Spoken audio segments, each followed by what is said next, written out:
I ate, slept, shit, bad guys, drugs, guns, jail. You couldn't tell me anything else. That it really is just a job and you really are expendable, and that 98% of the people in that building don't give a flying fuck about you or care about you.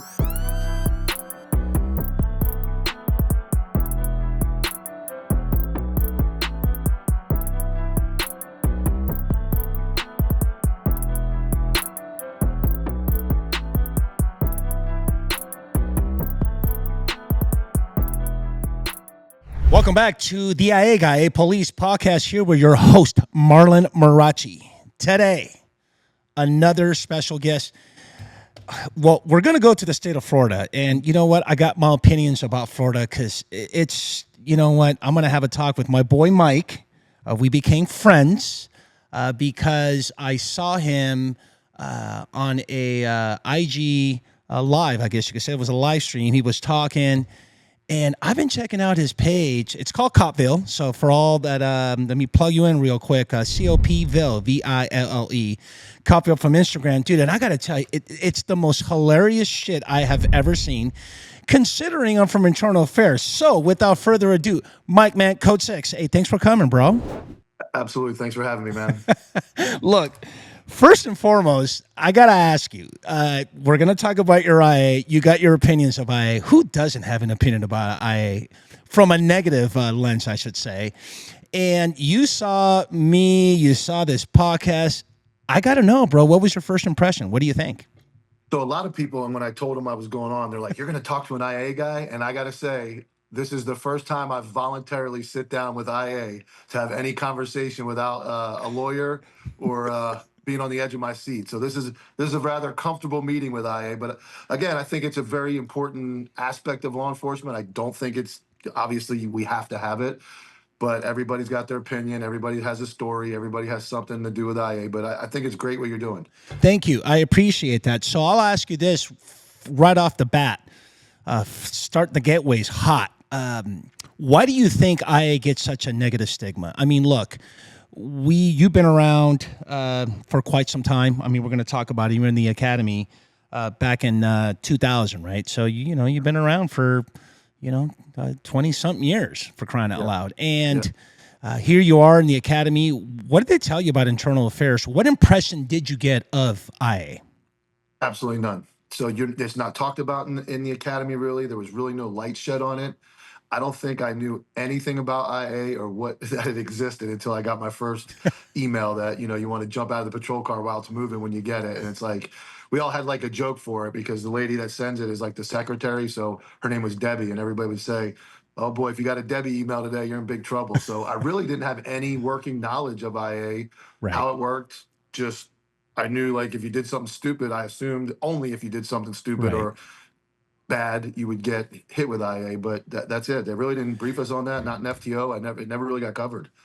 Mike, why do you think that we get IA? Not me. Well, I've worked IA, so I guess I could say we. Right? I am the IA guy. Of course, it's me. But why do you think that internal affairs gets such a bad rap? Why are we called the Rat Squad? And here's a better question to follow up with that before you answer. Also, is that who do we hold accountable for having such bad reputations about dysfunction? The first part, I think a lot of it is jabby because I've been friends with people that have been in IA. Okay. I've had close friends in IA, and then I've had not so close friends. I personally think, and again, I don't know anything about your background, but in my career, the people that tend to have been put in IA in my agency didn't have a real background of what I call police work. And I mean warrants, pursuits, use of forces. I can go down the list from the time I started till now. And actually, the guy that's in there now at my old agency was a SWAT guy and a watch commander. So he's probably the most qualified or most, what I would say, qualified guy to be in there. But throughout my career, it was really people that didn't have any working knowledge. And then I would look at that like, how is this person going to judge me based on like the Graham versus Connor stuff and the moment that, you have to make a quick decision. You have an IA lieutenant who's never been in a pursuit and they're judging you on a pursuit. So, and again, I think they're holding the cops accountable, and I think that's a big deal. I'm big about accountability. I'm big about mistakes you deserve to be punished for mistakes, but you also deserve to be exonerated And the unfortunate part about IA is, are you really exonerated? You might get unfounded, but then there's that stigma that always sticks with the guy that's always an IA, and he's always in trouble, and it kind of follows you around. So it's just a touchy subject, I think, in law enforcement.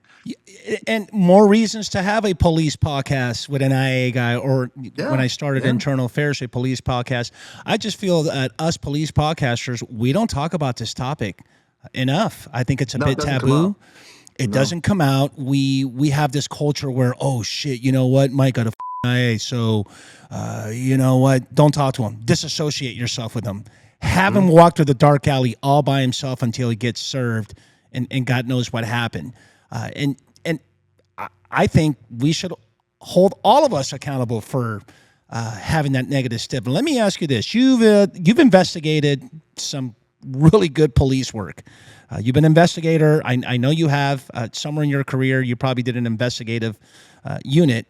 Let me ask you this. If you're in a room full of sergeants, okay, right now, today, and they are getting ready to begin their tour in IA as an investigating officer, what's the one thing you want them to know about that job?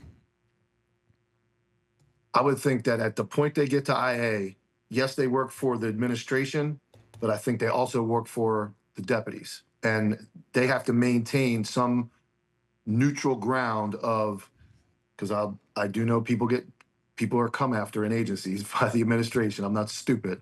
And I also know that there's guys that get away with a lot of things they shouldn't get away with. So I think an IA investigator, I would encourage you to not take the position if you're not prepared to catch hell from the administration, and maybe catch hell from a guy you went to the academy or a guy you used to patrol with. You have to maintain a down the middle. And investigating is kind of the same thing. If you go into a room with a suspect and you insist that's the suspect, and you don't have enough, and you focus on that one guy, it's a terrible investigation. Or if you just don't focus on anybody and lackadaisical, it's a terrible investigation. So you have to be very neutral, in my opinion. And I think the IA investigator has to be prepared to dodge this guy needs to go, and this guy gets away with murder. And somewhere down in the middle is that navigation of what is actually fair and right, and the right thing to do with each individual IA. I don't care if a guy's been in there 40 times or if a guy's been in there one time. They should be individual investigations and handled that way. You're speaking from experience. I take it that that's not the case in your agency. No. And I've been on all sides of this. I've been on the sides of that guy needs to go, and I was the guy that needed to go at one point. So I know all aspects of how this works. Having said that, let me ask you this question. Do you think the job of an IA investigator is to protect cops? What do you think? No, I think it's to protect the integrity of the job and the badge.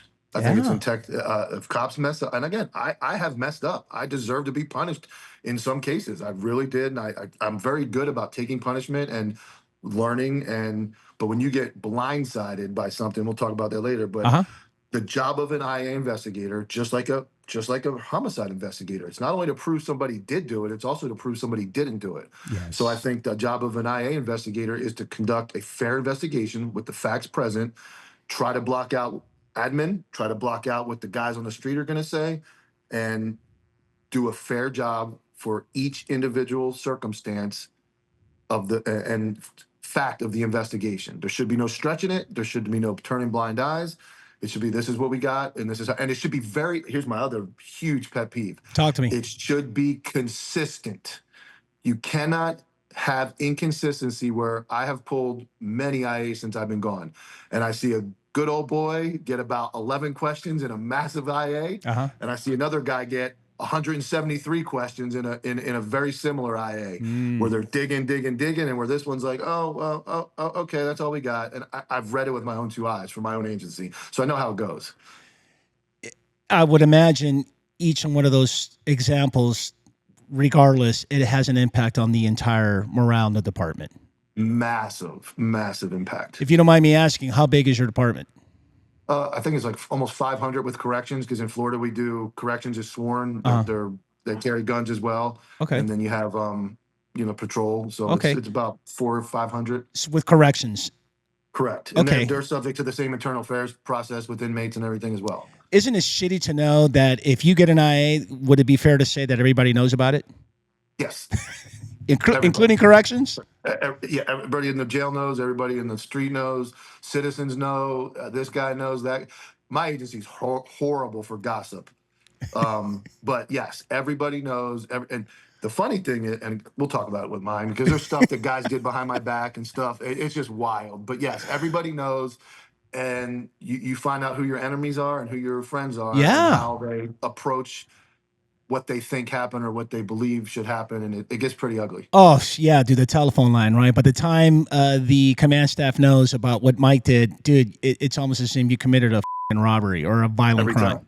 Every time. Yeah, that's shitty, dude. You know what? I honestly think that the more conversations that we have about this, the more police podcasting that we do, I honestly think that maybe we'll make a dent to kind of change the culture. And that's why I'm glad you're doing what you're doing. And when people ask me, like, I have aspirations to start a podcast, I'm real close. And when they ask me what, everybody can sit around and tell war stories. I don't think that's going to sell. It's like starting a lawn business. Everybody cuts grass. It's a hard market to get into.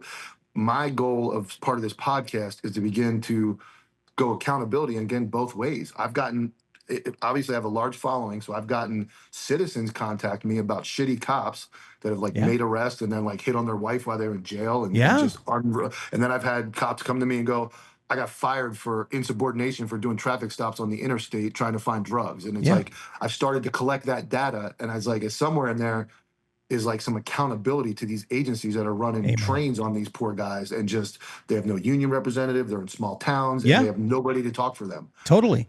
And I'm here to help you any way you want. I'm a huge advocate of learning. That's what it's all about. I think it's growth, accountability. I call it like it is too. Hey man, look, if you're gonna I love the stuff you guys are doing lately, you and Dom Izzo, this thing about TikTok cops. Love that stuff. And when I want to be clear about when I say when I love that stuff. What I love about it is, what do we consider to be inappropriate and what do we consider to be appropriate, right? Because you and I can have, go ahead. To be totally transparent, because I'm an accountability guy, I actually made TikToks in 2020. Okay. I've been called out about it. I knew when I came out from behind the page, but I was prepared for that. So I went through a really rough patch with a previous marriage from about December of 2019 to about April of 20. I made TikToks. I was put in IA over some bullshit. They tried to say I was racist. But so when I do speak out about TikTok cops, my biggest message is I have been in that point of thinking what I'm doing is actually helping and being completely blind to what it's really not helping. And when I snapped out of it, it's that, like I see them, I still have them saved. I may even post one. I was thinking about posting one today just to give everybody a laugh, just to say, I'm calling out all these TikTok cops. Right. Here's one really cringe one from me that you guys are gonna just eat me up about. But I know what it's like to be in that mindset. And I think if you're not gonna snap out of it by your partners in your agency going, dude, you're a moron, because I wouldn't for a long time. Right. Maybe some hard justice from some people going, you're not helping this job, you're hurting it. Maybe that helps. So yeah, and you know what? I want to, for the record, I want to be completely clear that, look, there's nothing wrong.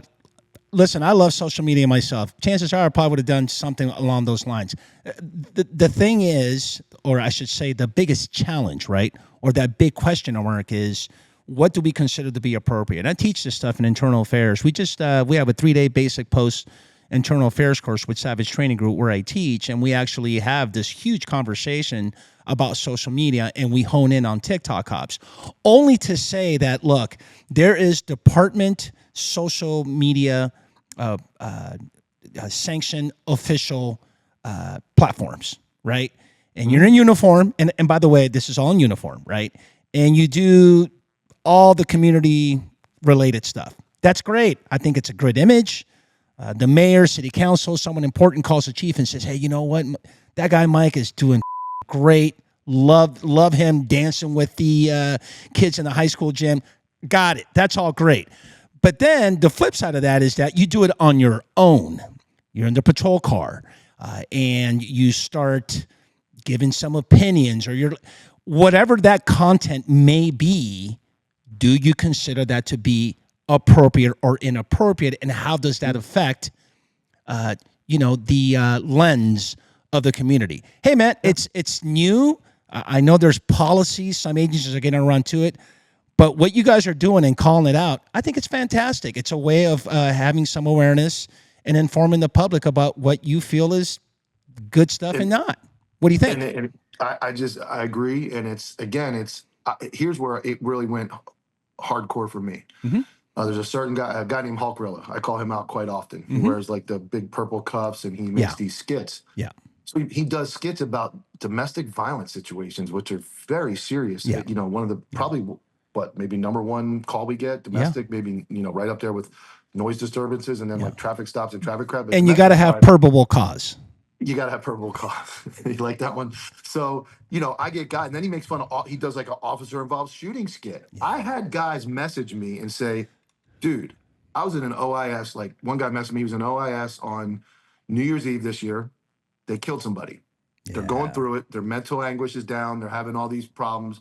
One guy was not doing so well. And he goes, these guys making fun of these situations is just a mockery of what we're going through emotionally and mentally. And then people look at this guy dancing around and making these skits. And he does like a fentanyl overdose skit. Yeah. And then and then on top of it, here's the thing, on top of it, he goes on tour and he uses that uniform and those skits to benefit monetarily, which is, to me, the big line crosser. Yeah. You're using government property and government-issued equipment and your position to then spin it into your personal life and represent. For personal so you're like gain. Double dipping. It's like, what do you might as well just, you might as well go get a second job in your uniform against policy and just do whatever you want. So, no, 100%.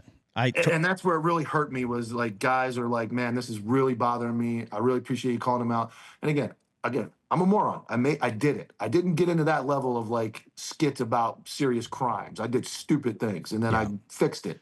But I've tried to have real conversations with these people. Yeah. I reached out to him. We went back and forth. He refused to talk to me. He's got a buddy, Texas cop. There's another guy, Mike. Then there's another one in Florida that's big, is a girl named Haley down in Delray. I just cooked her today on my story. And again, exploiting the bat, posting every call. Yeah. Oh, I donated. I helped a homeless guy. I did this. I did that. Like, okay, okay, we all do cool things. Like, but to like use it again to like almost get sympathy or get like recognition from doing your job. It's unfortunate. Yeah, it really is. Totally. You and I can have a whole episode about that, and we'll have that conversation later on. So talk to me, man. So here we are. I'm going to save COPVILLE. God, it's so funny. I love COPVILLE. Let me ask you this. When we talk about internal affairs, we did, kind of touched on the fact that, hey, you know what? I think you and I can agree that we should hold ourselves accountable for the negative stigma. And I hope, it's 2025. I know it's still there. Unfortunately, what happened to you, as sad as it sounds, it's not the last time it's going to happen to somebody. And it certainly wasn't the first. I can tell you that from experience having to work IA. And for the record, before I forget, yes, I was in a couple of pursuits. And yes, I was involved in a couple of uses of forces. And I did a little bit of street time. Some will tell you different. But enough to know that when I went to internal affairs, you know what? I've been asked before, and you're more than welcome to ask me why. And when I come onto your podcast, but I got it's interesting because in LAPD, the culture is when you make Sergeant 1, which is just your 3 stripes, and you want to get your rocker. Those rockers are hard to come by. And you know what? Like any other cop, man, I want a promo, dude. I want money. Pension base, it's more money. And half of me was like, dude, I got to get my rocker. So IA is the place to get it. But what I didn't know is, God, I was going to get so much growth by getting this assignment. And I'm so glad that I did it, even though my emotions were just up and down. I mean, I prosecuted cops. Luckily for me, I worked on the other side of the table. What you guys call your union reps, we have a full-blown unit called Officer Representation Section.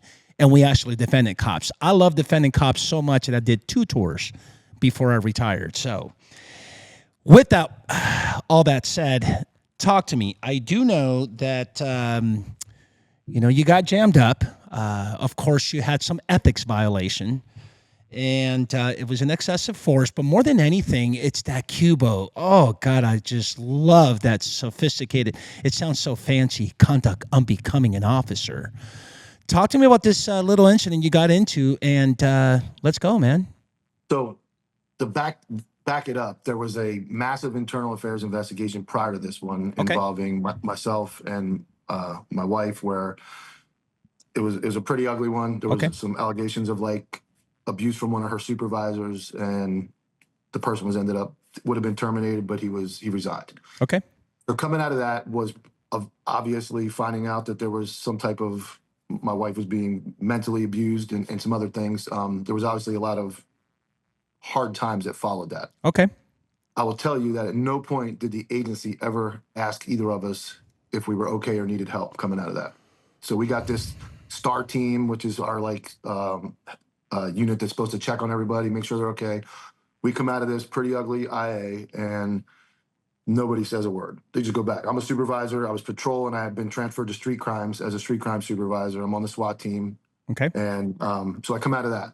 My world is kind of still spinning from everything I just gone through. Uh-huh. And as I started to find out about the particulars of that IA, I realized some of the superior officers fabricated to save their own face, to say they didn't see or hear anything, which I know they did. And they also said and did things that were inappropriate towards a female. Mm. And I knew it. I knew it. I heard it. I had seen it. So as I started to recover, I started to be very upset with those people. Okay. And I started to voice it. And again, in the police world, you say anything about administration, you might as well just jump out of a moving patrol car. Yeah. They don't like that. It's like a death wish. So I start to say, this guy's a piece of shit. This guy's a piece of shit. This guy lies. I'm talking about it. I'm like, you know what? I'm not going to sit here and get, one, have everything that happened happen, and two, find out guys I thought were my friends and thought they cared about us didn't tell the truth. They lied. I know they lied. Or they just beat around the bush enough to like, oh, I really didn't know. I didn't see anything. And I'm talking about guys that had direct conversations and were flat out told that there was something wrong. Right. So fast forward, I make a traffic stop on November, I'll never forget it, November 17th of 2022. Guy had arrested previously before that resisted arrest. I see him at a gas station. I'm street crimes. I put people in jail. I'm not like, that's what I did. I enjoyed warrants, street crimes. I'm on the U.S. Marshals Task Force. I see this dude. He's a drug addict, piece of garbage. So I get behind him in an unmarked car. He plays the game. He like whips off the side of the road in the median to slam on his brakes. So I'll go by him, and we start playing like the old cat and mouse game that I've played a million times. Eventually I light him up. Okay. I'm in an unmarked truck, but he saw me get in it, knows who I am, knows my truck, get behind him, lights and siren. He's about I think it was 1 mile from his house, which again, I guess hindsight, he was trying to get home. He's fleeing or looting. He's not reckless driving crazy, but he's not stopping. I'm on the PA. I'm yelling, stop the car, lights and siren, calling it out, calling it out, calling it out. We end up in his front yard. The only thing I really will concede that I was a dummy about, my tactics were bad. I did get sucked in. I ran up to the car. Instead of doing a felony stop like I should have, I ran up to the car and I started to pull him out. Okay. I'm pulling him out. His mother and father come out, and these aren't, again, I'm going to be these aren't great people. This is a meth addict with a front yard full of garbage. Mom and dad come out screaming the whole thing. Oh, this cop, he's yelling to his mom. This is the guy that arrested me before. She's calling me every name in the book. The dad's calling me every name in the book. Well, I'm fighting with him, and my body cam is obviously up against him. I'm wrestling him. So you cannot see anything that's going on to my peripheral. But I'm getting shouted at and screamed at and interfered with, or what we call in Florida, they're resisting arrest or obstructing justice. They're interfering in a traffic stop. So as I finish, I finally get this kid in custody. My siren's going, so you can't even hardly hear what anything is going on. Siren's going, I arrest the kid. My spouse happens to show up because she's on her way to work, had nothing to do. We never worked together, but happens to be at the same age. I'm in a car chase. So some other units show up. There's some verbal jabbing back and forth with them. And eventually, after I get this kid in the car, the dad and mom were both guilty of obstructing justice. They were screaming at me. I said, go in the house, dude. Like, go away, go in the house. I got a crime scene out here. Go. And dad says, no, I'm not going in the house. I'm like, bro, go in the house. It's all on body cam. I'm like, go in the house. He says, no, I'm about 20 feet away. I'm like, okay, you're going to jail, dude. Like, enough is enough. Yeah. Had enough. Walk over, go to handcuff him. He resists. Now, from being mildly trained in jujitsu and having been was going a lot when I was still employed, the old days was the old dump them on their skull, the knee spikes, the fucking the punches to the meaty part of the arm that end up in the skull. I know all the words. I know how it goes down. Yes. None of that occurred. Not a strike was thrown on this person. He was controlled. Now, I did have him in a crossface, and I was trying to control him. Bigger, guy was my size, maybe a little smaller. And he's yelling, I can't breathe, the old I can't breathe. Yeah. I'm like, okay, dude. Communication, even on the body cam, you can hear communication. Everybody's talking, everybody's communicating. Do this, do that, do this, that. Get him in custody, take him to jail. End of story. Right? Got it. We're good. November 17th. End of story. End of story. Arrest affidavit submitted, body cam submitted, everything submitted. Okay. January 5th, 2023, I get the Debbie email notifying me that I am subject of a administrative investigation, which is inside initiated, correct, not IA, which is outside initiated. Okay. For the allegations of unbecoming conduct. Okay. No details, no nothing. I call IA as I'm supposed to. I say, hey, what is this about? It's about a traffic stop, this and that. I'm like, oh yeah, I remember that. I'm like, whatever, no big deal. Right. Not a split. I was leaving out of town that day to go to active shooter instructor school in Pelham, Alabama with NTOA. So I'm like stoked about this class. I'm like, yeah, whatever. I know that's garbage. I remember that case. So I take off. I get back. Now I'm a sergeant, right? Okay. I go to the school, come back. January, February. I don't hear nothing. January, February. March, right about middle of March, they just hit me with that generic charge. So then I get the new paper that says use of force, group 3, which is our most serious, use of force, use of deadly force, not resulting in injury. Okay. Conduct unbecoming, and one other violation of code ethics. Yeah, no, I didn't have the ethics yet. It gets better. I didn't have the ethics yet. Wow. 3 allegations. So you get 3 allegations. You get served on those 3 allegations. And then it says schedule your interview, and my interview is in March like 13th or something like that. So I go into my interview, and I've been through probably 25 IAs. Okay.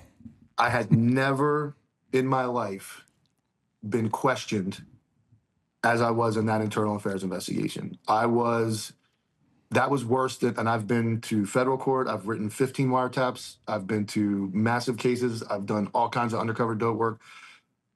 7, 8 life sentences I've gotten guys on, homicides. I'd never been grilled by a defense attorney as hard as I was in that internal affairs investigation. And it immediately became clear to me this was unlike anything I had ever thought was going to happen. And I have a really close friend of mine that's a lieutenant who kept saying, man, it's just weird what they're doing. Like the way, so when I came out of there and I told him that, he's like, bro, they're trying to cook you. He goes, they're just trying to cook you. If I may interject for a second, as you sit here today and reflect on this interview, right? Why do you think they were behaving that way? They wanted me. That IA instructor, again, and at the time it was a female lieutenant who has no experience in use of force, no experience in pursuits, no experience at all. Shouldn't have been a lieutenant. And now I'm getting drilled. And again, I know, here's the other thing. I know she didn't design those questions because she didn't have the knowledge or background to even ask the questions. So you think it was a personal vendetta against you? Yes, and we'll go further. And again, I'm going back to, which we're skipping because you're just talking about the IA. The people who the person who initiated the IA. That's my other question. Was the person that I was saying was a piece of shit for lying about the previous IA with my wife. Got it. And in our agency, if you get served with an internal affairs investigation, your chain of command is supposed to get notified. My deputy chief, who was the second and third in charge of the agency, and my captain never got notified. This got routed from a captain that I didn't work for to another captain I didn't work for, and then submitted to IA without anybody. 2 months into this, my own chain of command including the third in charge of the entire agency, the law enforcement deputy chief, the highest ranking guy besides the sheriff and undersheriff, had no idea what the allegations were or what was being investigated. Nobody knows. Man, I'm just in an IA. Florida's wild, bro. Yeah. So I go through this internal affairs interview, and they got it down, again, Graham versus Connor. They got it down to the thousandths of a second. And they're asking me at 1 minute, 20 seconds and 0.3 of a second, your arm crosses the. So they're trying to cook me for like choking this guy, which I didn't do. Okay. And it's just wild what they're asking me. I leave that IA interview. That's March. A month, 2 weeks later, I get called back to the captain's office, and they're like, here's a new allegation of ethics. This is where the ethics violation comes in. After my interview, they added an ethics charge, which I can assume is based on me defending my actions, and now they said I was unethical. Okay. So this ethics violation comes after my interview. Okay. No new evidence, nothing. Nothing. Just my interview. Okay. So then I go May, June. I finally get called in June, and I get demoted from sergeant to back to detective and buried at a desk. They unfounded the use of force group 3. They founded the use of force group 1. They said my arrest was illegal, that the guy didn't commit resisting arrest because he didn't do anything wrong. And they said my pursuit was okay, but I used excessive force and made an illegal arrest, and then they upped it to the ethics, and basically the way that ethics complaint read was I was a danger to the community and everyone around, to the point that I was so dangerous that I was unethical and unbecoming. Wow, that's new. Yeah. Okay. Yeah. So you get demoted in June of 2023. What happened next? So then, because my agency is so big on mental health, then the rumors start flying that they were like, it got presented to the state attorney's office to have me arrested for battery. Okay. And I found that very interesting, because if you had as an IA guy, if you had a use of force complaint about a guy who was a sergeant and he was possibly facing arrest, what would probably be the first thing that would happen to him? Well, I mean, the first thing we do, if there's any criminal allegations that you discover during this incident, you got to go and try to get as much evidence as you can. And that's step one. Step two would be to come up to the accused, in this case being you, and ask for a voluntary statement. If you tell me to go pound sand, guess what? I'm just going to go to the DA's office and go file it. But once I do that, it's what we call tolling. Where you do that, isn't it very normal for guys to be put on administrative leave pending? Oh yeah, 100%, 100%. Guess who never went? You were at work the whole time. Guess who sat in every sergeant meeting, because I was classified under the detective division. So I sat in every detective division Monday meeting. I was on the United States Marshals Task Force. Matter of fact, the day I got the upped ethics charge, I was 1 county south with my gun through a window with a murder suspect that had shot somebody the day before with the U.S. Marshals. I arrested him with the U.S. Marshals, put my gun away, got in the car, the phone rang, and I had to drive back to my county and get served with an ethics charge. So never got put on admin leave. And then at the end, it's so crazy how bad it was and how unethical it was. And what's funny is it's a small town, like we can spend all day on this. I'm trying to hit the high points. I actually knew the guy's defense attorney, good friend of mine. And when I told him what happened, he couldn't believe it. He was their defense attorney. Yeah. He's like, you got demoted. And then here's what else, my point I was going with the agency was they decided that they were going to show the video to every shift briefing. And they brought the state attorney's office in and showed our video to every shift briefing down the line. For the purposes of what? The purpose was to show basically what not to do, I guess is what they were saying, and to show everybody how bad it was. And here was the big problem. Nobody thought it was bad. There were people that didn't like me that thought it was bad. The vast majority of people said when they saw it, I've done worse. Yeah. I've seen worse. I don't understand. And when they said that, they were like scolded and yelled at. It was like, it rocked the age because It I'm not rocked. being, Yeah.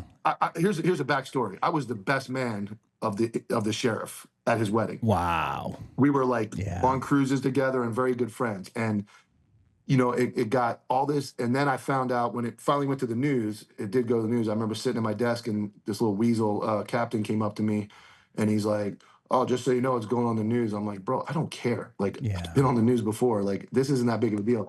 And then I find out, I call the news network because I'm like, they tell me, they almost tipped me off who exactly it was. Wow. They tell me a deputy was the one that called down there and said, "Hey, this incident happened because it'd been 3 weeks since I got demoted and there was no traction. It didn't pick up any traction."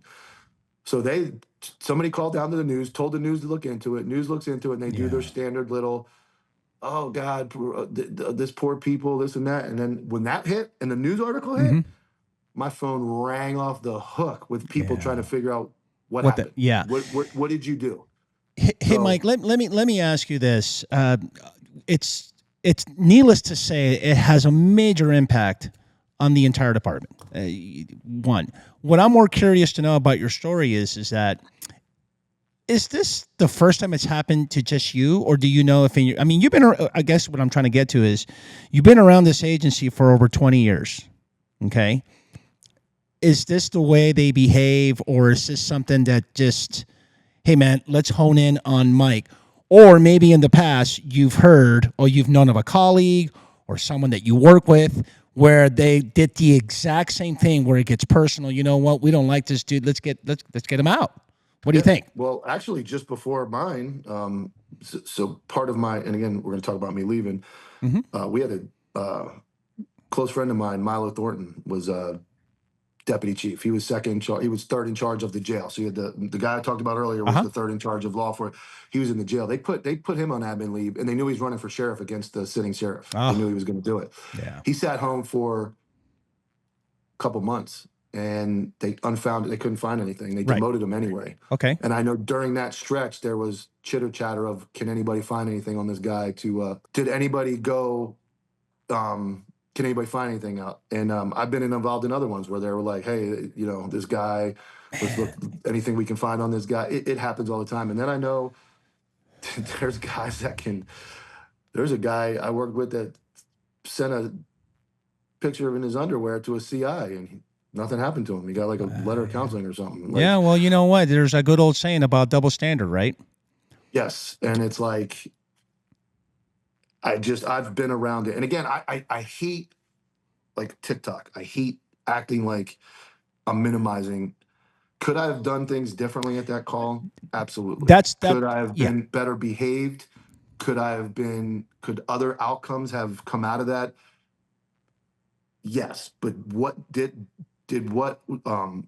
I did didn't constitute the level of, again, the easiest way to look at this, in my opinion, is if I was not placed on admin leave for 2 group 3s and 2 group 1s, it couldn't have been that big of a deal. It couldn't have been that big of a deal to wait 3 months almost to interview me and another 2 months to demote me. So it's on the news. It's out there. I've sent it to people on COPVILLE and said, "You watch the news article. See what you think." Like, I'm not hiding anything. But I believe, and there's other stuff I really don't, I can't discuss for other reasons. But I totally understand that. There are other reasons I know of why I was the guy. Why they came after me. You were the target. Got it. You were the target. Let me. Sorry, Mike. Let me ask you this: you were you got demoted. I'm thinking at some point you lawyered up and you filed a civil suit. I did not. That's why I'm not. I don't want to talk about the other stuff. Okay, fine, got it. But you left the department. So fast forward, and again, I'll be very transparent. So my exact 20 years would have been December would have been 20. Okay. So the election comes and goes. Okay. I supported the other guy. Okay. He loses. So August 20th is the election. That's Tuesday. And I walk in Monday morning, which is the rest of the week goes by. I'm a detective in the real-time crime center. Walk in about 9:30, 10 o'clock. I have a civilian supervisor that worked over the civilians, and I was a detective. She walks in from the Monday meeting, the big Monday meeting where all the brains talk. She says, "Hey, the captain wants to see you." And I'm like, "Oh, this ought to be good." So I go over to the captain's office. There's a captain, a lieutenant, and a sergeant. Like, he's got backup. And he hands me a piece of paper. I look down at the piece of paper, and it says, effective the next day, you will be transferred to the jail as a corrections deputy. You'll be removed from SWAT, removed from detective, and you'll be reclassified as a corrections officer. I have no certification in corrections. I'm not a corrections officer. I've never been a corrections officer. Right. So I call my best friend, who's a lieutenant, and I'm laughing. I'm like, hey, man. He's like, man, that's crazy. 30 minutes later, he calls me back, and he says, hey, man, I just got transferred to the courthouse as a corrections lieutenant in the courthouse. And he was another close friend of mine who was not at the best relationship with the administration. Damn, so Mike, you guys are just all... You guys about, are some misfits, bro. I'm not going to talk about me, and anybody can make their job. That guy is the best cop I've ever worked for or with. By far the most intelligent, quick thinking. If you have from a school shooting to a bomb to a plane crash to a critical hostage rescue, there is not a better cop than Christian Matheson that I've ever met, and the most humble dude that will not take, you can't even call him and thank him. If he saved your life and you called to thank him, he wouldn't want to hear it. Yeah. He's like, I'm just doing my job, man. Like, I'm just here to help. He was the best guy. So he gets it. I've never been the best guy, but I put guys in jail. I was very proactive. I did a lot of good police work. And so I get bounced. And at that point, I'm like, I was on, I'd blown my knee out for the third time at a training class, shooting class. So I was on light duty, and I was like, you know what? I'm not going into jail. I actually told them my fear of going into jail because of how many people I've arrested over the years. Of course, there's a conflict. And I was basically told, we don't care about your fears or your concerns. This is the agency that cares about mental health. Yeah. We don't care about your concerns or your problems. You're going where we tell you to go. And I was like, okay. So a couple weeks go by. I'm like, you know what? Now I'm getting called in for, like, I'm on FMLA leave, and I'm getting called in for random drug tests on FMLA when I'm not even. Yeah, they're just fucking with you, man. And I was like, that enough is enough. So time to go. Sayonara. Mike, let me ask you, what have you learned about yourself through this whole process? I thought, honestly, this is why I thank them. They saved probably 10 or 15 years of life at the end of this life for me, because up until the IA and demotion, I ate, slept, shit, bad guys, drugs, guns, jail. You couldn't tell me anything else. I don't care if it was 1 a.m., 3 a.m., 5 a.m., worked 3 days on a homicide without going home. When I got railroaded and put on a desk, and I started to really reflect on everything, and it started to really hit me that it really is just a job, and you really are expendable, and that 98% of the people in that building don't give a flying about you or care about you, and they will stretch you thin and use you to get those cases done and get that overtime filled and get those positions filled, and the next day you're expendable.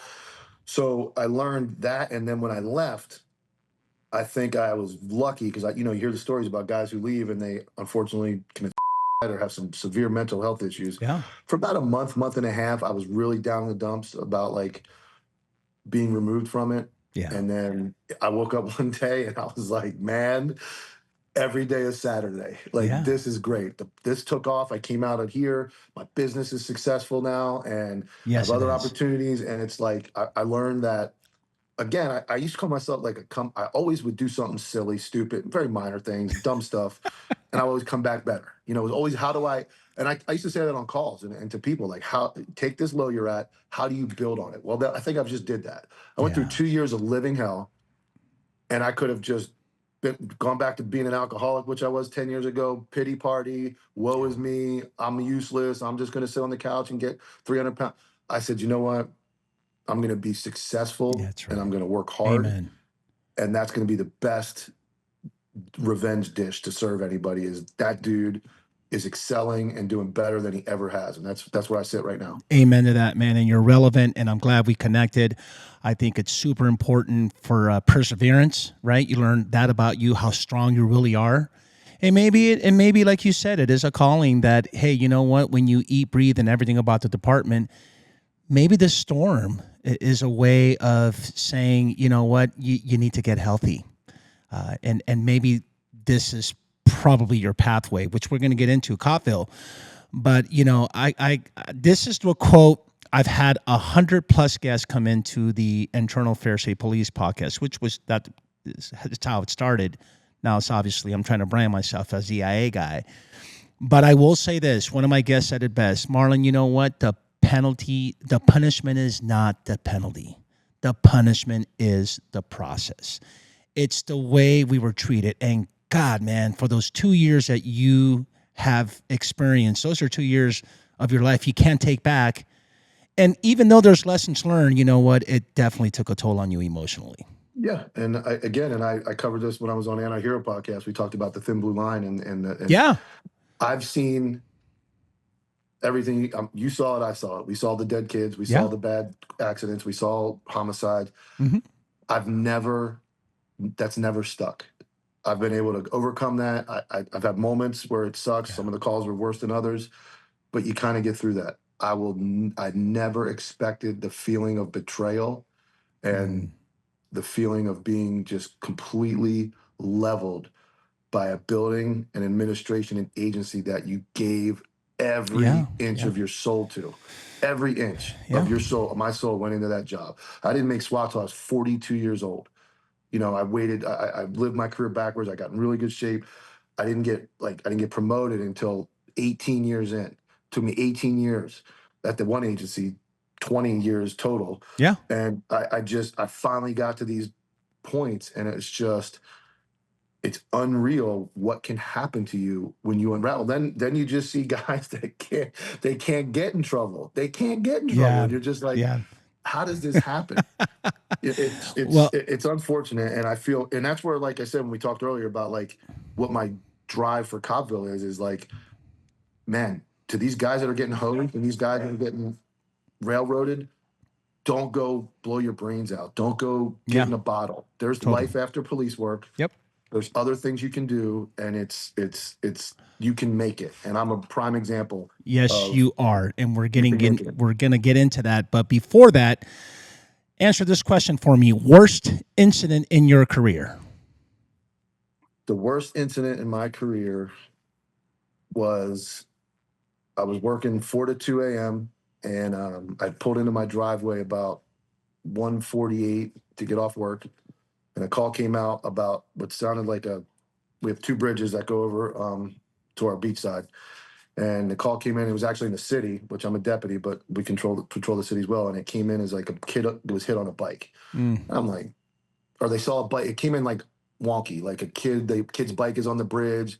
So whoever's calling in, lo and behold, kid was riding his bike over the bridge, coming down, and a DUI driver crossed into the median and launched him off the top of about 100-foot bridge, Oh, hit the windshield and launched him into the water. I was probably the second or third one there. I briefly remember the girl that was driving the SUV that was drunk, and everybody. He had three friends with him. They were just in panic. So I drove to the bottom of the bridge and actually jumped on a civilian boat with a civilian, and we began searching for this kid. Um, the Eventually the parents showed up, and the fire department dive team, and you know it's shitty water, it's murky, and there's like 4 or 5 of us out there on boats. And the worst part of this incident was I'll never forget the mom and dad. It was dead silent. There was no wind. And I could just hear them yelling the kid's name over and over and over. And they're walking. This bridge is like a mile long. mhm. And it's just hours are going by. And they're walking, Coley, Coley, Coley. And I could hear them. And eventually, about 4:35 in the morning, I was on the boat right next to we pulled up, and fire department diver pulled him out of the water, deceased. And we had to drive him back to the dock. And that was one that Wow. that was the toughest one I ever dealt with. And it was, you know, I'd seen dead bodies, I'd seen dead kids. It was just a combination of timing, the friends when I got there, and then hearing these parents' cries. Like, you know, you really don't get that usually at a call. Like, Yeah. usually you separate yourself, or they have to stay at the crime scene. You don't really have to interact too much. You can stay away from it. But in this case, like I said, it was brutal. Kid was a really good kid. They ended up, you know, building a dock in his honor here in the county. And I'll tell you, like, the wildest twist to it was not, and the Lieutenant Christian Matheson was with me. We were always together on something wild. I think about a year and a half ago, his dad had a massive heart attack and died as well. And Oh, we were involved in he was a doctor, and me and him happened to be working again, the same two guys working again. And we got the call, and we actually escorted the ambulance from the house to the hospital. And I actually had to come out and tell his wife and kid that he had passed away. oh my So God. like those two combined, obviously the son was like the worst. And then, but Yeah. just to have the second incident with the father was like Wow. mind blowing. Thanks for sharing, brother. I really Yep. appreciate that. Now let's leave on a really good note. Talk to me about COPVILLE and how did that all start? What was the birth of COPVILLE? Yeah. So I started COPVILLE in May of 23. Okay. So I'd gone through the IA, got demoted, kind of settled, and I was following these other cop pages, and I started making memes to talk shit about my own agency amongst the guys, like we all do, like Right. sending memes. So I started making these memes, and we're sending them around each other, and I'm making fun of the administration and talking shit, and these little memes going around. And I ended up sending like one or two of them to one of these meme pages from my personal account. I'm like, hey, blah, blah. And then one of the dudes is like, man, your shit's really funny, man. You should start a meme page. And I'm like, nah, dude. No. I'm like, I don't even know what the that is. Like, I don't know what that means. I'm like, I ain't got time for that.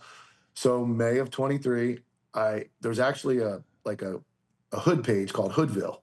And it's all like jokes, like cheating on your girlfriend jokes and nurse Humor. it's like Humor at its best. It's a big account. It's like a 9 million follower account. So I've always followed Hoodville. And it's the funniest shit. So I was like, what's catchy? What's not too long? What comes out real easy out of your mouth? I'm like, COPVILLE.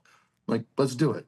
So I create this COPVILLE page and I start posting these memes. And I had one page, 10-8 memes, he's disappeared. He's not on there anymore. But he would collab, which that would make the post, you know, like you did, that we would be together. Yeah. And they just started reeling off. And I went from 0 followers in May, and like a month and a half, 2 months later, I broke like 10,000.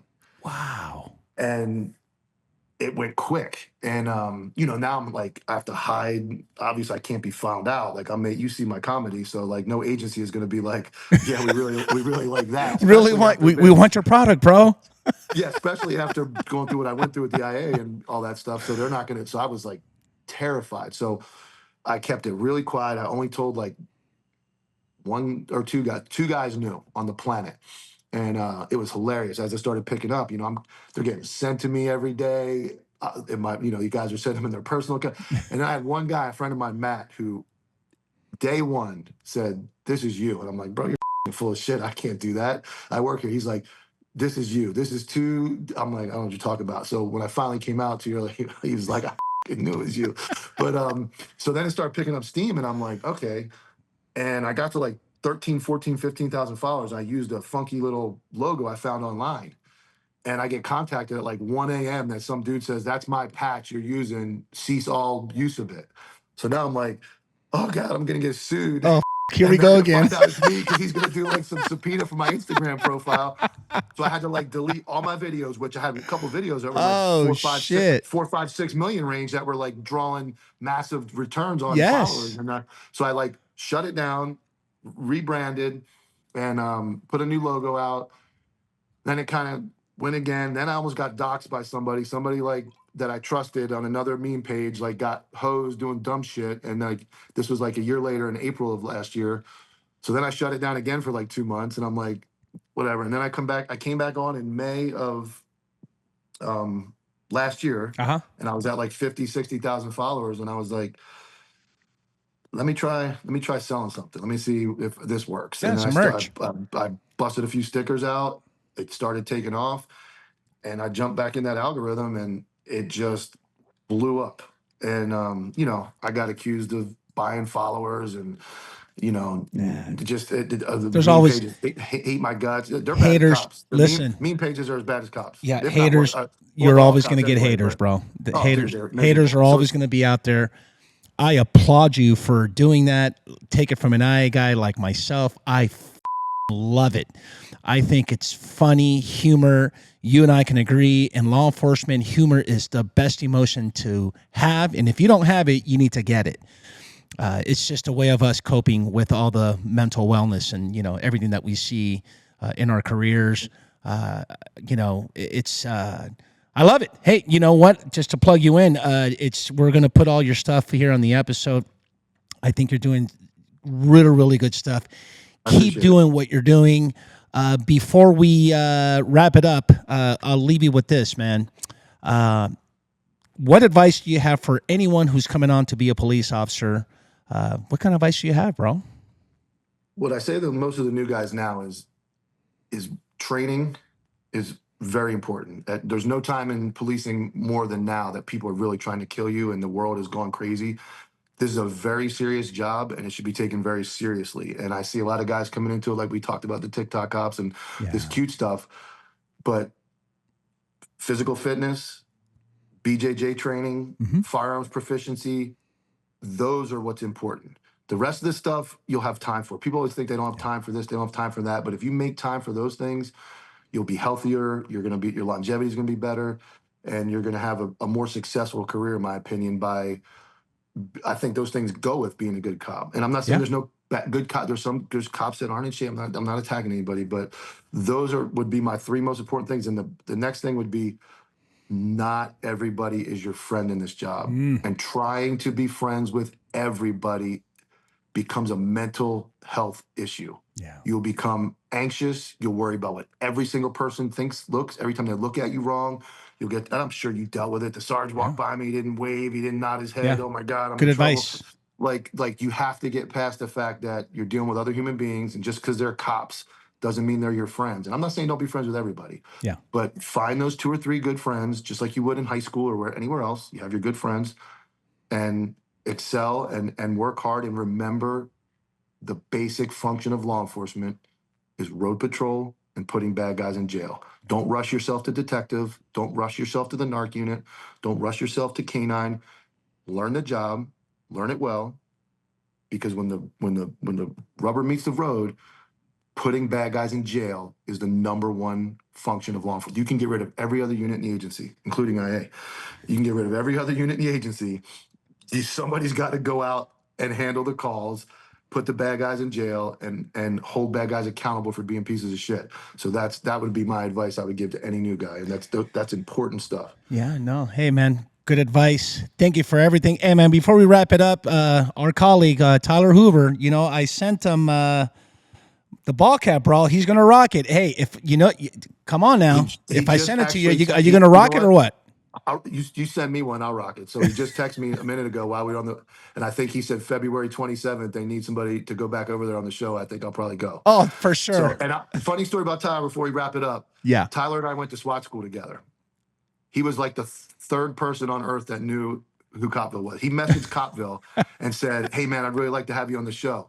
So then I messaged him from my real account and I said, can you call me? He calls me. I said, I'm COPVILLE. He goes, get the you're fucking nuts. I said, bro, I'm COPVILLE. He's like, there's no way. I'm like, I am. I love Tyler. Hey man, I flew from LA. I went all the way to Orlando to appear. You can watch the episode. We had so much fun. Yes. I applaud anyone and everything that has to do with podcasting, all of us on social media.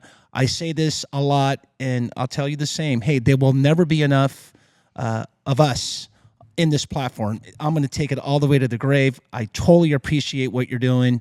Florida is a different animal, man. Look, pulling to this very day, I cringe. It's like nails in a chalkboard. When you have a deputy sheriff pulling over a Orlando, I got to call him out, an Orlando police officer in their own vehicle, it's beyond me. I thought I've seen it all. I thought I've heard it all. But made for some good memes, dude. Man. that is the Blue Falcon Award of the century. I don't think it doesn't get any more Blue Falcon than that. So, but again, accountability. I get it, but accountability, man. If he wasn't going 80 miles an hour, but hey, Mike, I would never pull a cop over. Hey, brother, there you go. Exactly. There's other ways of handling stuff like that, man. I know. Hey, man, I wish you the best. Thank you so much for your time. I know you're busy, and if you ever need anything from me in LA, and when you come here at LA, man, I got to get you in the studio, bro. I will absolutely take that offer up at some point. You got it, brother. Hey, like always, please be safe out there, and don't forget to go Code 6. Thank you.